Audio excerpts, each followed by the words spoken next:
Jurassic Park is the most important movie in my life. It's been now 30 years.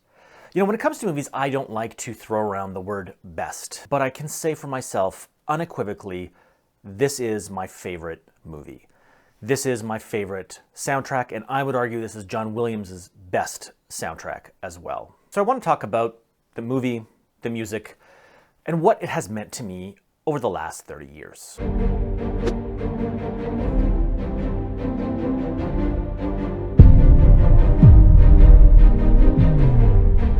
I remember so distinctly the very first time I watched this movie. It was almost a 90s movie in itself, but we were outside riding our bikes, doing jumps, playing with Hot Wheels, and the older kind of cool kid in the neighborhood came by.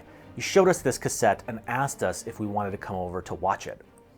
And I remember seeing that cassette, and it was just the black case with the Jurassic Park logo, and something about it I just immediately struck me. So I'm like, yeah, let's go see this movie. So we're in his living room, a whole bunch of us packed around, we're watching this movie, and just from the opening few seconds, that thump, I was just so enthralled and right into it, because I had no idea what this movie was about going in. It was just based off of that logo of the dinosaur. So immediately I was drawn in, and the movie it's just blowing my mind as it's going. My next big moment, aside from those opening credits, was the journey to the island.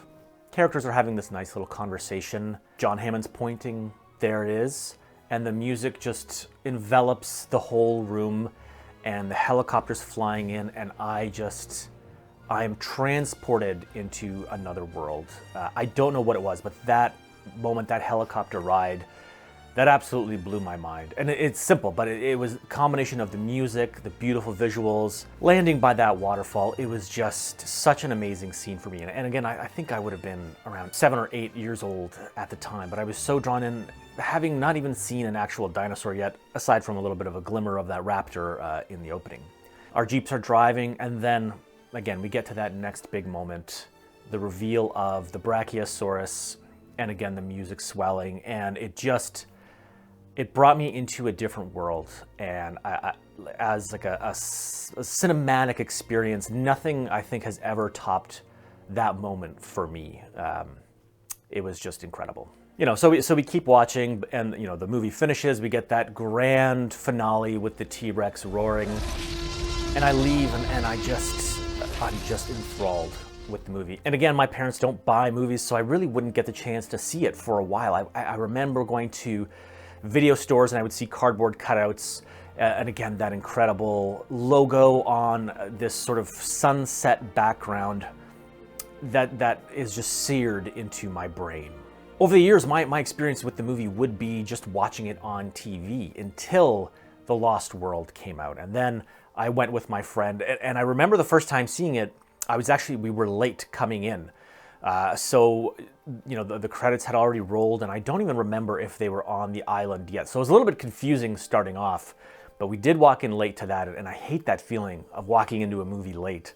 And I remember that kind of threw me off. But again, that movie, I loved the feel of it. I loved being in that jungle. While I did enjoy the darker tone that movie had, I remember still enjoying that bright and cheerful original Jurassic Park.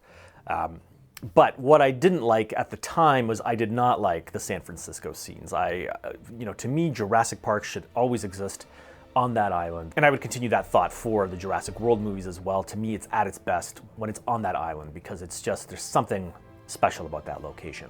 Again, I remember seeing that VHS in video stores, and that one even had sort of a pull-off hologram kind of cardboard card you could have. And again, it's not one that I bought, but I always wish we could have. Obviously, even at that time, I knew that the music was significant, that I really loved it, but it wasn't until a couple years later, when I really got into soundtrack collecting, that I finally got to explore those albums.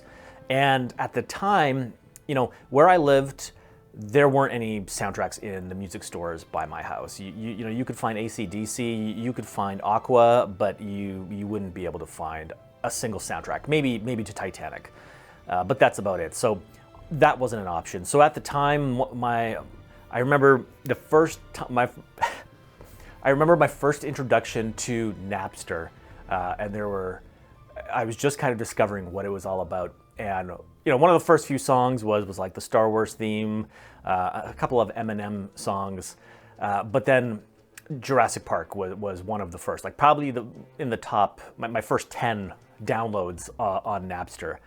And I downloaded the Jurassic Park theme, but I wanted Journey to the Island, but I didn't know what it was called, so I couldn't quite find the track that I wanted. So over the next little while, I would start building up my soundtrack collection via Napster, with my 56K modem, downloading all those songs. I would be so excited when I could download a whole album. It would only take about 6 or 7 hours staying up late to be able to download that at nighttime while nobody else needed to use the phone. But it was just such an accomplishment when you could download the whole thing. Even at the time, I recall, I would download the entire album, but there were tracks missing. And there was material I remember, because at that point I'd seen the movie much more, there was music that I was missing. And I'm like, I wish this was present on the soundtrack, and it wasn't. In those early days, my favorite tracks were definitely Journey to the Island, Welcome to Jurassic Park, Dennis Steals the Embryo, and High Wire Stunts. So those soundtracks kind of were on repeat in my 5-disc CD changer, on a regular rotation between probably Star Wars and Raiders of the Lost Ark, and I think the Speed soundtrack at that time. The next moment that was sort of significant for me was this was around 2000, when they released this 2-tape VHS of Jurassic Park. But this was significant for a few reasons. One, it was the first time that I actually owned the movie and would watch on repeat constantly. But the second big thing was that second tape and the bonus features. So it had a making of featurette that was narrated by James Earl Jones. And that got me into a particular place as a movie fan. And it was just before DVDs kind of got really big. I got the Lost World one as well, with over 60 minutes of bonus footage. But as a movie fan, what that did is it got me into bonus features and the making of documentaries. And in the years to come, there's times where I would probably watch that more than the actual film. Usually I had that weird rotation of I would watch the behind the scenes making of documentaries. That would really get me excited for the movie. I would watch the movie, and then I would return to that or watch a director's commentary.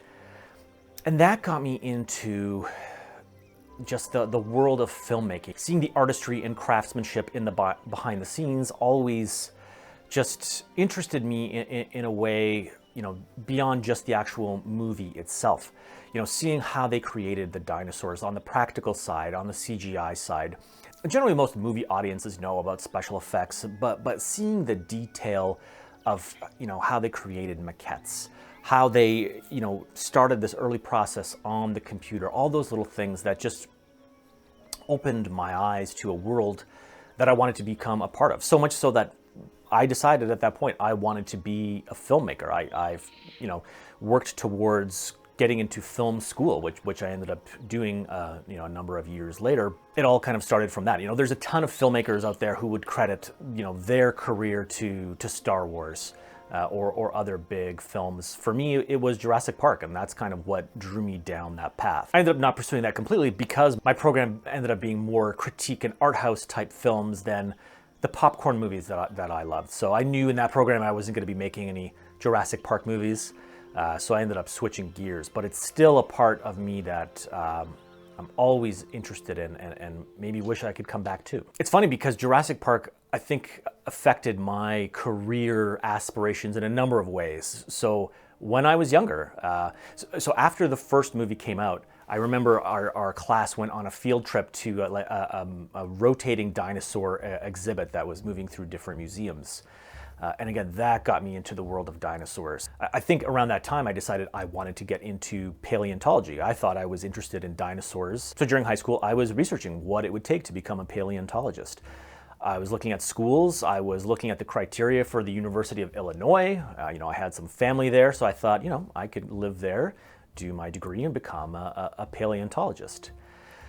As I researched the career path more, it was clear to me that, with course requirements of math, chemistry, physics. I was thinking, oh, maybe this is not for me as being more of an artsy guy. And I remember reading things about paleontology where people talked about, prepare to spend most of your time in a library, not out in the field digging up dinosaurs or trying to get grants. And I'm like, oh yeah, that's not what I want to do. I just want to I want to dig up dinosaurs. But slowly I just made the realization I didn't want to dig up dinosaurs. I wanted to make dinosaurs come alive the way they did in Jurassic Park, by getting into the film industry. That's what I wanted to do. So it's still based on my love for Jurassic Park, but it's not the dinosaurs, it's the making of dinosaurs. In those early Napster days too, I would burn CDs, but I would want the accurate CD art. But my family wasn't super well off, so budget was very limited in every little thing, so I wanted to print off the covers. But that would take up too much ink. So I would just print out instead of with the black background, the logo with the white background, and stick that onto black or another color construction paper. For the sides, I would just print out just the side label, since that's all you could see on the CD, or I would cut out pictures of dinosaurs from magazines and make my own little covers. So this is how I tried to assemble nice soundtrack sets, by pirating and making my own covers. When Jurassic Park 3 was announced, I recall being so excited, and when that trailer hit, I'm like, yes, this is going to be incredible. And that's definitely one of the examples of those movies where, the trailer was incredible, but the movie fell flat. And I still feel like with a little bit of a rewrite, maybe a half hour more of material that isn't running from a Spinosaurus, I think that could be a really cool movie, especially when they talked about what InGen was doing, and I feel like that's some of the stuff that they ended up getting into with Jurassic World, but there was just a little missing piece from Jurassic Park that could have made it really top tier, especially with Dr. Grant coming back, and by then, that CGI had really come into a good era of really great quality and mixing with the practical effects of the dinosaurs. So I think I saw it in the theater 3 times, but later on, I was still disappointed by it. And in particular, I was disappointed by the Don Davis score. When he was announced as the composer, I had kind of mixed feelings, because I thought, oh no, John Williams is not coming back. But I thought, oh, this is the composer of The Matrix, so surely it will be a great soundtrack. But for me, it fell pretty flat and just felt like sort of a cheap imitation, and then with a lot of just monster action noise music. Jurassic Park has continually found a way to impact my life. So, when my wife and I were deciding on honeymoon destinations, I was like, what if we go to Hawaii? People like to do that. It's a beautiful, beautiful place. Really with my kind of hidden motivations of, I want to see the sets and the locations from the movie. Again, when you're going to Hawaii, you pick which islands you go to. So I'm like, well, we need to go to Kauai and Oahu, because that's where they filmed Jurassic Park and Lost and other cool things, but mainly Jurassic Park. So on our honeymoon, I tried to book tours and see some of those. We didn't go to where the gates were, but we went to a number of the other sets, and I can't describe the feeling of when you're there, seeing those mountains in the background. It made me feel kind of like a kid again, but it was just this indescribable moment, and it made my honeymoon extra special, so that was nice. I don't know if my wife cared. So as part of the honeymoon, we did a helicopter tour, which did go over, what they now called the Jurassic Falls. It didn't actually land in the location, but it went over. And I think I may have shared this story before, but as we were approaching the waterfall, the helicopter pilot put on the Jurassic Park music, and everybody's like, oh yeah, great. And as that's happening, I'm like, that's the wrong track. That's Welcome to Jurassic Park, not Journey to the Island. And I was so distracted by that. I'm like, it's the wrong song. And I was telling my wife that, she's like, what's the matter with you? Kind of thing. But it was still an incredible moment. And just through the headset, hearing Jurassic Park music as I'm in that environment, it was absolutely spectacular. And a moment I've been waiting for, for 25 years. One of the other tours I did, this was on Oahu. So this was a private ranch called Kualoa Ranch, where they do this VIP movie tour. We had an incredible tour guide. I think he's called Zen Tour Guide on social media, but he was such a great guy and had so many great facts about the area and all the different things that were shot there. But the whole time, again, I was just enthralled.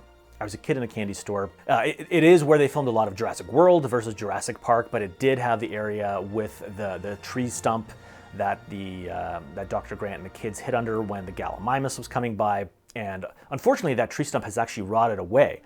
And the guide was telling us that that particular log actually had some sort of termite problem. But that ranch was just incredible. You know, in addition to Jurassic Park, there were all the scenes from Jurassic World. They still have the big set piece from the Indominus Rex set up there. So I tried to create some of the shots from that scene. You know, I was on my phone. I was just showing my wife, like, okay, can you just take a picture of me? I'm just looking in that direction. Just, can you take this? And, you know, I don't know what to do with that photo aside from finally having an opportunity to use it in a video. But it was just, it's a fun little thing that I'm glad I got to do. And it's cool to see the sets. I'm glad that they kept them. I wish they did more of that, because in a lot of cases, that's all taken away after the movie is filmed. But it's just surreal to be in that environment. We did another tour. It was another private property. I forget the name of the ranch, but it was where there was a little bit of Jurassic Park filming there. They also shot some Raiders of the Lost Ark there, so that, you know, it had that bonus element. Steven Spielberg, I guess, likes going to Hawaii. Why would you not for a movie filming? I would. You know, when Jurassic World was announced, again, I was excited. I will take any crumb of Jurassic Park that they would give me. And, you know, that first movie I enjoyed. In terms of the music, I think Michael Giacchino was the absolute best choice for that. You know, he is, I think, the only person that could take on that role and do it in a way that honors the music that John Williams did, while also introducing new material. So his theme, As the World Turns, I really enjoyed that. But also the little inclusions of John Williams' work, especially in key scenes, you know, when the kids first enter the park. Obviously, it doesn't have the same effect of that original film. Nothing can match that, but at the same time, it's cool to see the park the way it was kind of intended to be in action. And I actually wish that they kept the Jurassic World franchise on the islands. I know that a lot of people, they wanted to expand it and have it in the greater world, but to me, again, it comes back to that island being special. And I just want to see dinosaurs in a jungle. I don't want to see them in a mansion or, you know, in an urban environment. I also wish they touched a little bit more on the background of InGen and what they did, particularly at the beginning of that original park. I liked all the callbacks. Some people didn't like the fan service. I'll take any fan service, no matter how cheap it is. I'm a fan. Service me however you wish. You know, those movies, for the most part, I enjoy. And actually, the last one, I've only seen one time in theaters, but I remember I really enjoyed it. There was a lot of criticism about it, but I actually enjoyed that film.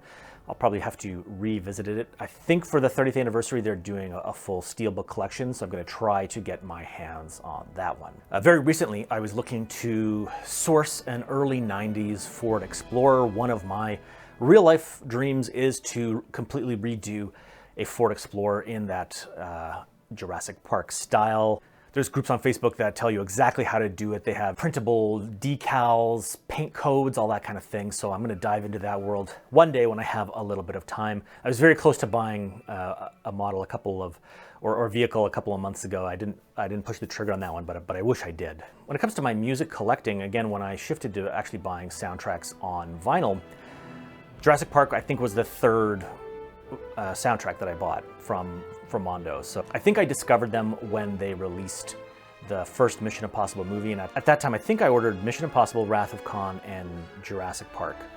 And though that was my first introduction to Mondo, I love the rework of the artwork. It was kind of my first foray into, here are music products that, you know, have this new type of design, where I was used to I would buy albums on vinyl that were not soundtracks. There, it just kind of opened me up to this whole new world, because then there's the art side, the poster side, which I discovered was a whole thing. There's all these artists that create this unique artwork, and they're applying that to a lot of the soundtracks. So that was my gateway into that. And it's since then, obviously, it has ballooned intensely, and my collection has grown aside from CDs. Because prior to that, my collecting on soundtracks was on CDs. And even after CDs were no longer kind of in vogue, I still continued buying soundtracks on CDs. I had always wanted, there was like a deluxe edition of Jurassic Park, an extended edition, and I just, wrong place at the wrong time, and I wasn't able to track those down. Finally, La La Land Records released an extended edition of the soundtrack, which I've been trying to get forever. So finally having this was just an amazing get and find for me. I'm hoping that there are more expanded releases of some of the other films as well. But this is a tremendous edition, and I would highly recommend picking this up if you can. They were limited and hard to find. But I think this would have eased the secondary market on some of those first runs of those extended scores that sold out, and we're going for crazy prices. I'm hoping this helped a little bit, but if anyone is still looking, hopefully you can track that down. You know, with the vinyl, they released the first one and then the subsequent Jurassic World movies, and the Jurassic World ones I really enjoyed. I think they sounded better than that Jurassic Park edition. I think my particular copy was sort of noisy, and I remember reading a lot of comments related to that pressing being not the greatest, and there's actually so many cool variants of that. I sadly have just the standard black. I really wanted the one that had the Ford Explorer coloring on it, but there's, you know, an amber one, there's one with a different cover with a dinosaur skeleton. So those, I think I would want to track all of those down. I'm not one to get multiple copies of the same album, but for this one, I think I would try to get all of those. I could be a completist in that sense. One thing that has been alluded to for a while now from some Mondo folks is there might be something coming for the 30th anniversary. You know, they would do these little online video chats every once in a while, and I think there was questions, and it's kind of been, again, alluded to that they might do something for that. So my hope would be that they repress that original trilogy and actually press 2 and 3, because of that completist factor. I do want those. Even though I already own the one album, I will rebuy it. If it's a 6-pack with Jurassic World, I'll buy that too. I would just love some kind of nice box set, ideally expanded. If they could do expanded for, you know, at least Jurassic Park and the Lost World, I would be over the moon. So I'm hoping in the next few weeks, maybe they do announce something. But if not, somebody out there at least release The Lost World. I would love to get that on vinyl. In the end, this is a franchise that just means a lot to me, and a lot of other people. You know, this is one, you know, you've got Star Wars nerds, there's plenty of Jurassic Park nerds, and a lot of people that, you know, will try and sway their significant other to go to Kauai on their honeymoon just so that they could see where a rotting log is. But I think a lot of film buffs have that one movie, that one moment that they could point to that kind of unleashed them into this world. For me, it was Jurassic Park. So I can't believe it's been 30 years. You know, it appears that they have wrapped up the franchise with the last Jurassic World movie, but who knows if they'll ever kick at that can again, if they'll ever do a prequel. I would actually love to see, prequel idea is an in-gen John Hammond prequel movie in like 1985 where they are creating the dinosaurs and opening the park. I think that could be done really well. If anyone's interested, I will write a script. I will, you know, Universal, hit me up. I can write a full script for you. I've got lots of ideas. It could totally work. You could easily make $1 billion, even if it's not good, because any Jurassic Park movie you put out will make a lot of money. This is one of those movies that I think will age really well. The special effects are incredible, and they so seamlessly blended the CGI, very tasteful amount of CGI with practical filmmaking with those puppets. I think this movie will stand on its own for a very long time, and the fact that the performances are so good. You know, it was noted, I think in that documentary, you don't even need the dinosaurs because the characters are so compelling. And that combined with the music, everything, to me, this is a perfect film. So that's it. That's my love letter to Jurassic Park. Would love to know your thoughts on Jurassic Park, and if that's not the one that did it for you, what is the movie for you that had that effect on you, that, you know, opened up the world of filmmaking and cinema, or what made you a movie buff, if there was that one single moment? For me, it's Jurassic Park.